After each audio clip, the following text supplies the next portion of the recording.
பள்ளியில் ஆலமர சொல்களுக்கு வில்லெடுத்து பாட வந்தோம்.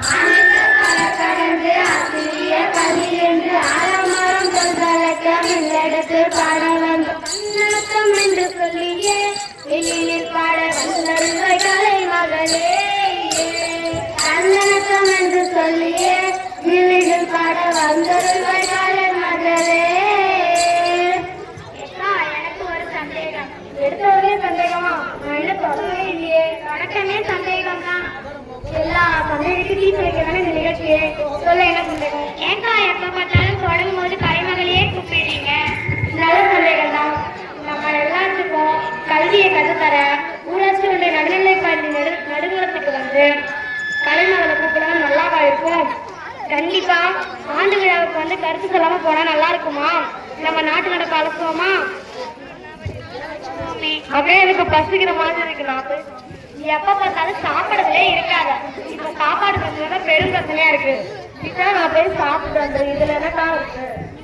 மழை இல்லாம விவசாயம் இல்ல, அப்புறம் எப்படி நமக்கு சாப்பாடு கிடைக்கும்? மழை வராதுக்கு நாம என்னக்கா பண்ண முடியும்?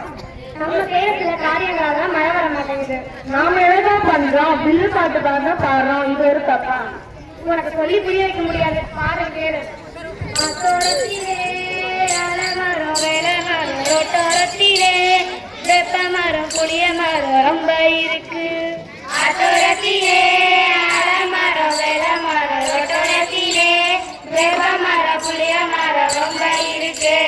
நல்ல மழை பெய்ய இந்த மரம் தான் காரணம். மரங்களை வெட்டி விட்டு சகிரோமே.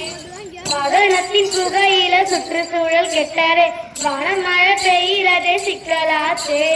மரங்களை வெட்டுறத இப்பொழுது விட்டுடுவோம். அதோரத்திலே அலமரம் வெள்ள மரம் ரோட்டோரத்திலே வெப்ப மரம் புளிய மரம் ரொம்ப இருக்கு. புரியுதா? மழை வராம இருக்க என்ன காரணம்னு மரங்களை கணக்கு வழக்கு இல்லாம வெட்டுறதும், வாகனத்துல இருந்து வர புகையும், தொழிற்சாலைகள்ல இருந்து வர கழிவுகளும் தான். சரிங்கக்கா, நானும் வீட்டுல போய் மரங்களை நட்டு வைக்கிறேன். மரங்களை நட்டு வச்சா தண்ணி ஊத்துறான்னு பார்த்தா தண்ணி வத்தி இருக்கு. அதுக்கு என்னக்கா பண்றது? ஆமா, என்ன கேளு. அதுக்கும் நம்ம தான் காரணம். என்னக்கா இப்படி பழி போடுறீங்க? நாங்க ஒண்ணும் செய்யலையே. நீ செய்யற தப்பு உனக்கே தெரியல. இப்படிதான் பூரா பாய்களும் செஞ்சுட்டு இருக்காங்க. சொல்றேன் கேளு. 10 பைசா பொருளை வாங்கினாலும் ஒரு பையக்குள்ள போட்டு எடுத்து வரோம். பையக்குள்ள போட்டு எடுத்து வரோம். பிளாஸ்டிக்ல செஞ்ச பைய தூக்கி ஒரு மூலையில போட்டு வச்சிடணும். ஒரு மூலையில போட்டு வச்சிடணும். மக்காத அந்த பை மண்ணுக்குள்ள சிக்கி போய் மழை நீர பூமிக்குள்ள போகாம தடுக்கிறதும். வத்தார கேணி கூட வத்தி போக செய்த மக்காத பைகளை வாங்காம விட்டுடுங்க. 10 பைசா பொருளை வாங்கினாலும் அத பைக்குள்ள போட்டு எடுத்து வரோம். பிளாஸ்டிக்ல செஞ்ச பைய தூக்கி ஒரு மூலையில போட்டு வச்சிடணும். பிளாஸ்டிக் பொருட்களை பயன்படுத்த கூடாது. அப்ப எப்படிப்பா பொருட்கள்லாம் வாங்குறது? ஏன்? துணி பையில வாங்கு, இல்லைன்னா காகித பையில வாங்கு. பிளாஸ்டிக் பொருட்களை பயன்படுத்த கூடாது. பிளாஸ்டிக் பொருட்களை பயன்படுத்திட்டு அப்படியே தூக்கி போடுறதுனால அது பூமி மேல்மட்டத்தை ஆக்கிரமிச்சு பின்னாடி பெரிய விளைவை ஏற்படுத்துது. மழை மண்ணுக்குள்ள போனாதான் நிலத்தடி நீர் மட்டம் உயரும். ஆமா, நீங்க சொல்றதும் சரிதான். நீங்க சொன்ன மாதிரி மரங்கள் எல்லாம் வளர்த்தாலும் மழை நீரெல்லாம் சேமிச்சாலும் மக்கள் பயிரெல்லாம் பச்சை சேர்ந்து வரும். எல்லாரும் சந்தோஷமா நிம்மதியா இருப்பாங்க.